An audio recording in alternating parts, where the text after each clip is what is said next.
பண்ணிட்டு single unique வேல்யூஸா எடுத்துட்டு வரும் லைக் டிஸ்டிங்க்ட்.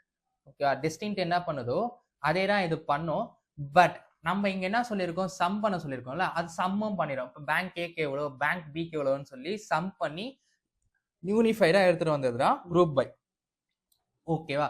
குரூப் பை என்ன பண்ணுதுன்னா டூப்ளிகேட்ஸை ரிமூவ் பண்ணும். டூப்ளிகேட்ஸை ரிமூவ் பண்ணிட்டு அங்க நம்ம கொடுக்குற வேல்யூஸை மர்ஜ் பண்ணி ஆட் பண்ண சொன்னா ஆட் பண்ணும், சம் பண்ண சொன்னா சம் பண்ணும், ஆவரேஜ் பண்ண சொன்னா ஆவரேஜ் பண்ணும், கவுண்ட் பண்ண சொன்னா கவுண்ட் பண்ணும், எல்லாமே பண்ணும். இப்போ நான் இன்னொன்னு எடுத்துட்டு வரேன். இப்போ பேங்க் நேம் இருக்குல்ல, இது பக்கத்துலயே கவுண்ட்னு எடுத்துட்டு வரேன்னு வச்சுக்கோங்க. கவுண்ட் பண்ணியும் சொல்லும். நம்ம என்ன குரூப் பண்ண சொல்லியிருக்கோமோ அதுக்கு குரூப் பண்ணி கவுண்ட் பண்ணி சொல்லும். கவுண்ட்ல நான் என்ன சொல்றேன்னா அக்கௌண்ட் பேலன்ஸ்.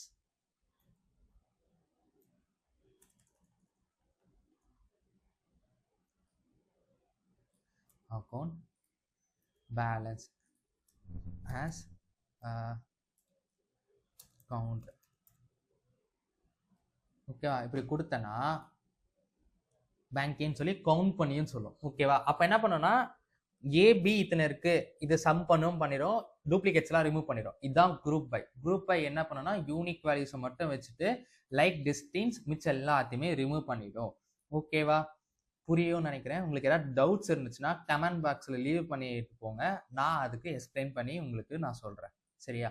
ஸோ இதுதான் குரூப் பைன்னு சொல்லும். குரூப் பை வந்து டூப்ளிகேட்ஸை